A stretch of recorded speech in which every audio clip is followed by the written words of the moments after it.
Vendredi 29 août 2014, Madame, Messieurs, bonsoir et merci de votre fidélité. Bienvenue dans ce nouveau numéro de Pulsation Week-end. Au sommaire de l'actualité, le gouvernement haïtien salue la résolution du Conseil permanent de l'OEA qui a appelé mercredi à l'organisation des élections dans le pays avant la fin de cette année. Pour le porte-parole de la primature, M. Kedler-Augustin, l'Organisation des États américains n'a fait que constater que certains acteurs refusent de respecter leurs engagements. Il a une fois de plus fustigé l'attitude des membres du groupe des 6 sénateurs de l'opposition qui, a-t-il dit, ne sont même pas capables d'expliquer les raisons pour lesquelles ils refusent de plancher sur les amendements à la loi électorale. Le directeur exécutif du Réseau national de défense des droits humains, Pierre Espérance, affirme pour sa part que le bureau de l'OEA en Haïti a mal informé l'organisation sur la situation politique, s'agissant notamment du dialogue El Rancho. Il fait remarquer que, contrairement à ce que dit la résolution de l'OEA, le pouvoir judiciaire n'avait pas participé au dialogue interhaïtien. La Commission économie et finances du Sénat a bouclé ce vendredi sa série de rencontres dans le cadre de l'analyse du projet de budget du prochain exercice fiscal en recevant des membres de la société civile. Le directeur exécutif de l'ISC, Ronnie Desroches, a appelé le gouvernement à accorder la priorité aux firmes haïtiennes dans le cadre de l'exécution de ces projets. Le rapport de la Commission économie et finances du Sénat sera prêt à être soumis en séance à partir du mardi 2 septembre prochain, a indiqué le président de la dite commission, le sénateur Joslem Privert. Maître Inel Torchon a été installé ce vendredi comme commissaire du gouvernement de la Croix-des-Bouquets. Il remplace à ce poste Léni Telusma, limogé moins de 3 semaines après l'évasion de plus de 300 détenus à la prison civile de la Croix-des-Bouquets. Maître Torchon s'est engagé à lutter contre la corruption et la contrebande. À l'étranger, la crise ukrainienne était au centre des débats jeudi au Conseil de sécurité de l'ONU. Une réunion au cours de laquelle les Occidentaux ont dénoncé l'implication militaire directe de la Russie en appui aux séparatistes et exigé le retrait des forces russes du territoire ukrainien. Selon l'OTAN, plus d'un millier de soldats russes combattent en Ukraine. L'OMS a dénombré plus de 3000 cas d'Ebola, dont plus de 1500 morts en Afrique de l'Ouest. À terme, l'Organisation mondiale de la santé s'attend à plus de 20 000 cas de fièvre hémorragique. En sport, c'est fait. Fernando Torres a quitté Chelsea pour rejoindre le Milan AC dans le cadre de prêt sur 2 ans. L'attaquant espagnol doit passer sa visite médicale ce samedi. Madame, Messieurs, restez branchés pour le développement de cette titre et de bien d'autres.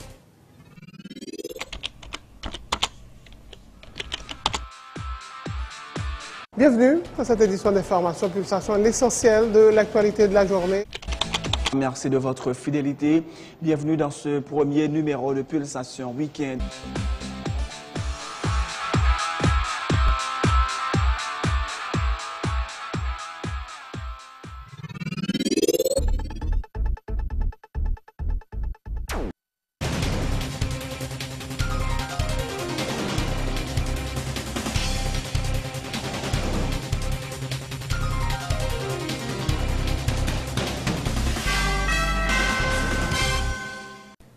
De recherche, bienvenue dans le développement du journal. Le gouvernement haïtien accueille favorablement la résolution du Conseil permanent de l'OEA qui a appelé mercredi à l'organisation des élections dans le pays avant la fin de cette année. Pour le porte-parole de la primature, M. Kedler-Augustin, l'organisation hémisphérique, qui n'était pas partie prenante du dialogue inter-haïtien, n'a fait que constater que certains acteurs refusent de respecter leurs engagements. Il a une fois de plus fustigé l'attitude des membres du groupe des 6 sénateurs de l'opposition et soutient que ces derniers ne sont même pas capables d'expliquer les raisons pour lesquelles ils refusent de plancher sur les amendements à la loi électorale. Nous saluons de manière particulière la résolution du Conseil permanent de l'OEA qui lui-même demandait Haïti pour que organiser l'élection avant la fin de l'année, côté demander tout acteur pour respecter tout ça qui dit dans l'accord El Rancho. Bon côté gouvernement, nous croyons que c'est un booster en plus par rapport à l'ensemble de sénateurs qui battent impliqués dans la question directement, mais qui depuis quelque temps, nous-mêmes qui suivons l'actualité, nous suivons position, qui montrent que solidaires à l'organisation des élections. Tout le monde connaît très bien, OEA toujours très impliqué. OEA d'abord, c'est l'organisation hémisphérique qui a pour promouvoir les valeurs universelles que les Nations Unies portent. Alors que valeurs, ça, c'est droit monde pour respecter, c'est état de droit à promouvoir constamment et surtout démocratie pour nous consolider dans chaque pays. Ça. Beaucoup de gouvernements nous notent que c'est quand même une fierté pour ça, parce que je dis, l'OEA pas de partie dialogue là. Je dis, elle peut paraître plus laide si c'est OEA qui était dans le dialogue là et puis qui a baissé pression. Nous avons une fierté parce que le dialogue qui a eu lieu à El Rancho, tout le monde déconnaît, c'est donc dialogue inter-haïtien. Je dis, le fait que nous ne sommes pas capables d'appliquer ça nous dit, et c'est ça qui fait que l'OEA fait intervention ça. C'est pas une grande satisfaction, mais quand même, c'est pas les mêmes qui ont fait dialogue là, mais tout simplement constater que il y a des engagements que tout acteur ça a été pour permettre que l'élection soit faite et que il y a des acteurs qui pas prendre engagement véritablement, ils pas qu'à faire l'autre bagaille que encourager que les acteurs qui ont respecté les thèmes de l'accord d'El Rancho, ce qui est compréhensible pour tous ceux-là qui comprennent les ABC de la démocratie. Sous besoin qu'on qui raison qui fait pas voter loi, c'est difficile pour venir. Il y en a qui dit c'était parce que le conseil électoral pas de complet. Après ça, on dit c'est article 289 Constitution. Ça même là qui est plus intelligent dit c'est parce que vous voulez respecter la Constitution. C'est des gens qui ont sauvé la Constitution. Comment on peut sauver la Constitution? Qui ça la Constitution dit sur la question électorale? 3 monde exécutif, 3 monde judiciaire, 3 monde parlement. Bon, dans l'article 289 monde là encore. On peut comprendre qu'il est capable de demander des garanties en ce qui a la fiabilité, ça sont l'autre débat. Comme s'il y a mis des garde-fous pour regarder comment, vérification, contrôler, inspection, pour que ça passe bien. Ça, nous sommes toujours très ouverts. Mais ce qui a trait à la tenue des élections sous base d'accord d'El Rancho, ça n'est pas négociable. Si on a des garanties, neutralité, fiabilité élection, ça c'est tout à fait légitime, on le comprendra. Le directeur exécutif du Réseau national de défense des droits humains, Pierre Espérance, affirme pour sa part que le bureau de l'OEA en Haïti a mal informé l'organisation autour de la situation politique s'agissant notamment du dialogue d'El Rancho. Il fait remarquer que, contrairement à ce que dit la résolution de l'OEA, le pouvoir judiciaire n'avait pas participé au dialogue interhaïtien. Pierre Espérance, qui a appelé les sénateurs à plancher sur les amendements à la loi électorale, dit reconnaître la nécessité que, dans le cadre de dialogue entre les deux pouvoirs, l'exécutif donne des garanties au Parlement que l'appareil judiciaire ne va pas se mettre au service des candidats du pouvoir pendant les prochaines élections. Tout d'abord, les moins li communiqué et l'OEA, moins ouais que c'est assemblé que bureau l'OEA en Haïti mal informé l'OEA. Parce que l'OEA fait référence dans l'accord El Rancho et judiciaire a participé là-dedans, appareil justice. Alors que le pouvoir judiciaire n'a pas dans l'accord et El Rancho. C'était pouvoir exécutif, pouvoir et législative avec les partis politiques. Donc ça, c'est une erreur. Bon, maintenant, sous un mot, il parlait de dialogue. Bon, moi, je crois que l'important pour qu'il y ait un dialogue, il y a un Sénat qui demande exécutif dans le dialogue. Moi, je crois que l'important pour que l'exécutif rencontre le Sénat. Pour plusieurs raisons, parce que voter la loi électorale là, bon, oui, il faut que le Sénat vote amendement la loi électorale là et nous demander pour voter. Mais en même temps, nous avons besoin de garanties. Dans la répression politique qu'a fait journée aujourd'hui, à côté qu'il y a une persécution politique, soit regarder dans Tigouave, côté qu'il y a des gens qui sont marron, il y a des journalistes qui n'ont pas fait travail. Et regarder avec ordonnance et juge, et la Mabénize fait sortir, ça nous les juges et ordonnance là, côté que il demandait à juger André Michel avec les deux frères Florestal, alors que Mounza n'a pas gagné avec assassinat et divers autres. Tout le monde connaît, c'est un policier qui était la police nationale qui était assassiné. Donc, type de bagages, c'est des persécutions politiques ou besoin des garanties au niveau pouvoir, côté que l'air, moun yo pral dans l'élection, et bien, appareil justice là, et la police au service société, mais pas au service candidat officiel. Donc, il faut prendre ça dans la prochaine discussion que tu as supposé avec le pouvoir. Oui, l'important pour gagner des garanties, quand on gagne des gens qui, dans cette institution clé l'État, qui respectent la loi, qui mettent les citoyens en confiance. Parce qu'il y a une plus grande insécurité que Haïti a vécu aujourd'hui, c'est l'insécurité judiciaire. Le président de la Chambre des députés, Stevenson Jacques Timoléon, presse les sénateurs de l'opposition de voter les amendements à la loi électorale. Selon lui, l'organisation des prochaines élections est l'unique voie à suivre pour éviter au pays de sombrer dans un vide institutionnel en janvier 2015. Pour ce qui est de la relance du dialogue proposé par le bureau du Sénat, le parlementaire se dit prêt à appuyer toute initiative visant à débloquer la situation. Nous avons avancé là dans une incertitude, une très très grande incertitude.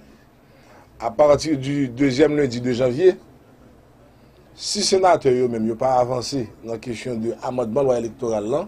Les 6 sénateurs prendront un vide institutionnel qui pourra le créer.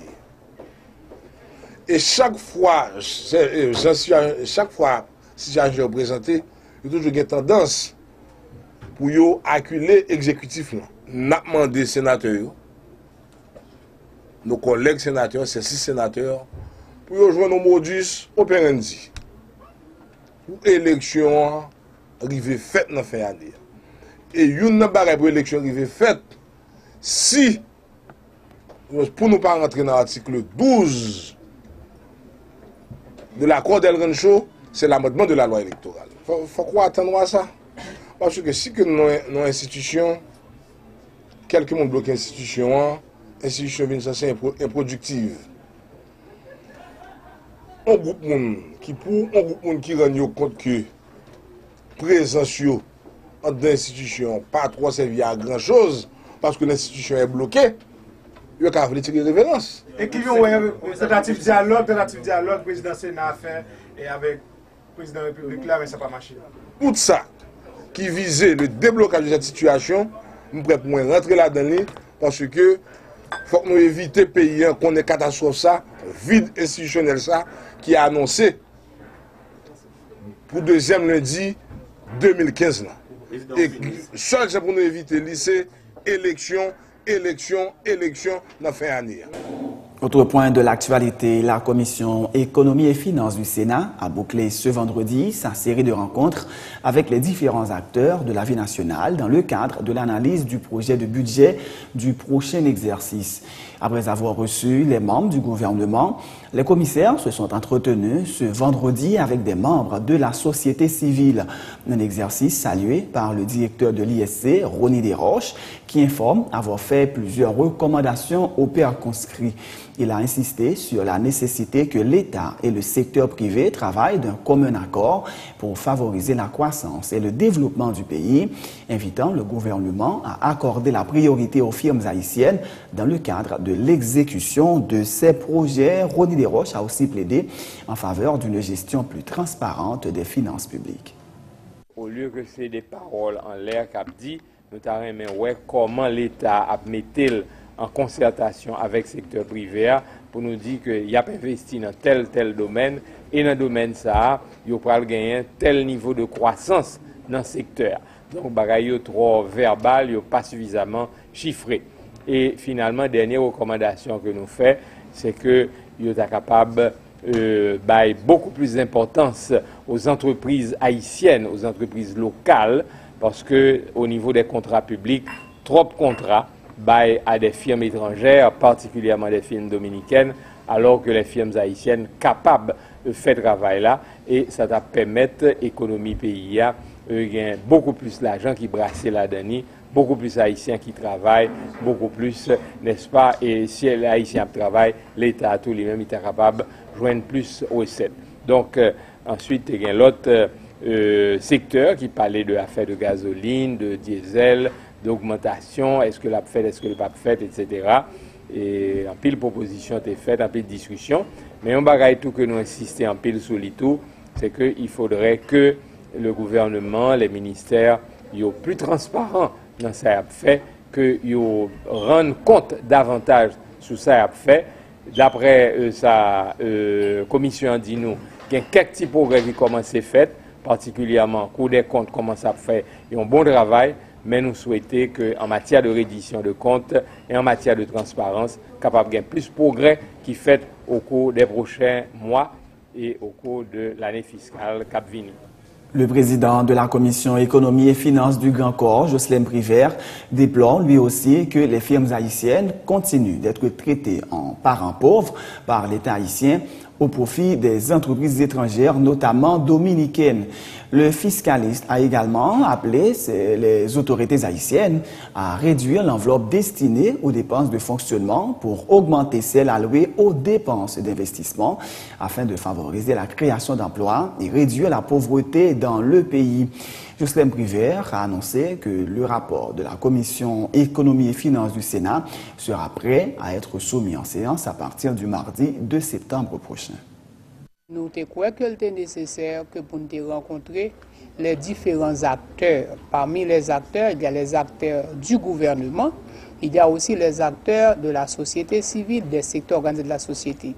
Depuis lundi, jeudi, là, nous commençons à rencontrer des membres du gouvernement, nous rencontrer des ministres, nous rencontrer des directeurs généraux, nous discuter avec eux des grandes composantes du budget, nous discuter avec eux de certaines grandes mesures qui te prennent en cadre budget.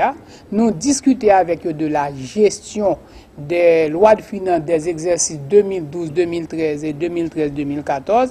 Nous discuter avec eux, nous exprimer nos réserves, nous exprimer nos préoccupations, nous faire des nécessités pour que des changements portés là-dedans. Et sur la base de cette discussion, aujourd'hui, nous rencontrer la société civile, nous partager avec eux point de vue, nous recueillir remarques, opinions, suggestions. Nous en mesure, je nous annoncé qu'à partir de demain lundi, nous allons faire une réunion de synthèse au niveau de la commission et le rapport de la commission peut être prêt pour être soumis en séance à partir de mardi. Et dans la société civile, la rencontre avec nous là, et nous sommes par la professeure Desroches qui dit qu'il fait environ 4 recommandations. Comment ensemble de recommandations ça a été à la commission? Il y a certaines des recommandations que nous te prenons en considération déjà. Par exemple, une là-dedans, et c'est la question des frais de déplacement à l'intérieur. L'IT fait des recommandations quant à la participation des firmes nationales dans certains grands contrats. Et nous croyons que son nous discuté avec le ministre des Finances.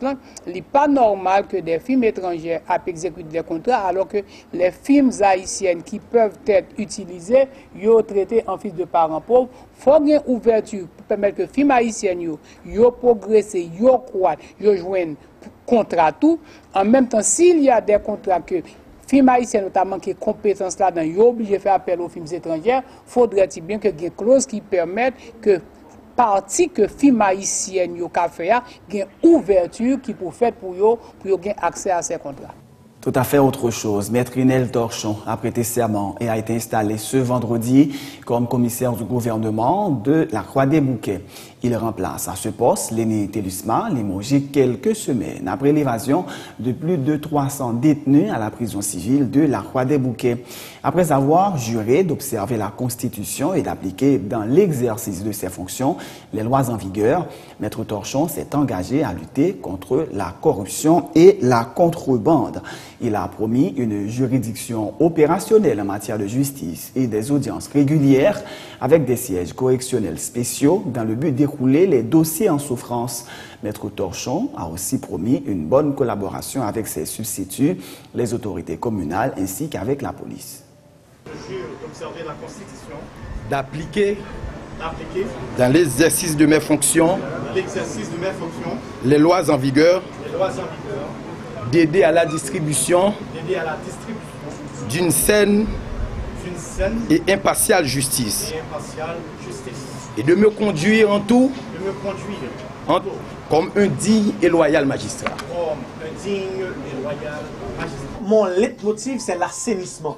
L'assainissement contre la corruption, contre la contrebande, contre les mauvaises pratiques, que ce soit au parquet, que ce soit au niveau de la police, que ce soit au niveau de la corporation ou bien des avocats, que ce soit au niveau justement des services publics, mais aussi assainissement contre les bandits, les criminels, nos trois. Et le dynamisme, c'est permettre à ce que la juridiction en matière de justice soit opérationnelle.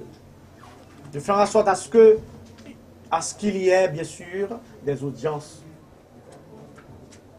à leur indiquer aux audiences criminelles à leur indiquer et aussi permettre à ce qu'il y ait des sièges correctionnels spéciaux, c'est-à-dire un spécial correctionnel comme on peut l'appeler entre guillemets, afin qu'on puisse écouler bien sûr les dossiers en souffrance.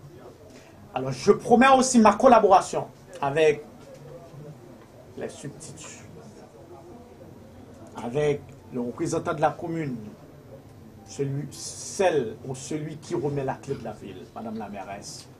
Je promets ma collaboration avec la police, parce que la police est et demeure le bras armé de la justice. Je promets justement de travailler contre la contrebande. Le commissaire sortant, Lenny Telusma, a rappelé à son successeur que sa tâche ne sera pas facile dans une juridiction où il aura à traiter des conflits terriens, des cas d'enlèvement et des trafics illicites. Estimant avoir rempli sa mission d'appliquer la politique pénale du gouvernement dans la juridiction avec efficacité, il a demandé à Maître Torchon de faire preuve de sagesse et de suivre ses pas. Monsieur le commissaire, vous allez confronté à des difficultés énormes. Il y a aussi les affaires de terre, les affaires de kidnapping, les affaires de viol qui font la une de l'actualité dans la juridiction de la Croix-des-Bouquets.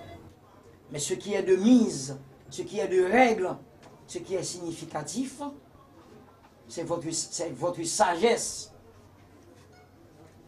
qui va être joué ici. La tâche n'est pas facile. La situation en pleine est très difficile, comme vous le savez déjà. Après avoir vécu 2 ans à la tête de ce parquet, donc j'ai multiplié tout mon réflexe pouvant pacifier la juridiction de la Croix-des-Bouquets. Et c'est pourquoi je suis fier aujourd'hui, sans regret, de quitter le parquet. La politique pénale du gouvernement a été bien menée, jusqu'à preuve du contraire. Et j'aurais aimé que le nouveau commissaire prenne la même voie